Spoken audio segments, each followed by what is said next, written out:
நீங்கள் எப்படி வரவேற்கணும்னா ஹிருதயத்தில் வாங்கோ. வீட்டில் என்ன இருக்குது? இன்றைக்கி இருக்கிற வீடு நாளைக்கு இல்லை இல்லையா? வீடு மாறியாச்சு சார்ன்றோம், அந்த வீட்டுக்கு வாழ்றோம். ஏன் நம்மளே யோசிக்க வேண்டாம், 10 வீடு நம்ம மாறியாச்சு. 11ஆவது வீடு எங்கேயோ இறைவனுக்கு கூட தெரியுமோ என்னமோ தெரியாது. வீட்டுக்கு வந்து நீங்கள் போனப்புறம் அந்த அனுபவிக்க போகிறோம் யாருன்னு நம்ம யோசிக்கிறோமோ. அதனால் நிரந்தரமாக நம்ம அவருடைய இருக்கையை கூடவே வசிக்கக்கூடிய ஒரு தன்மை அவருக்கு கொடுத்து அதை அனுபவித்து அந்த சம்பந்தத்தினால நம்ம ஆன்மீகத்தில் முன்னேறி நிரந்தரமாக இருக்க வேண்டிய நம்ம ஒரிஜினல் ஹோம்னு சொல்கிறார் பாபுஜி. அது வரைக்கும் போக முடியாத ஒரு சம்பந்தம் ஏற்படணும்னா இங்கே வர வைக்கணும், இதயத்தில் வர வைக்கணும். அது யாரும் பண்ணுறதில்லை.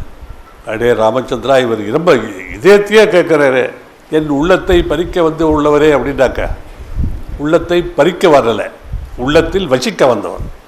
அதுக்கு ஒரு இடம் கொடுப்பாங்களா யாரானோ?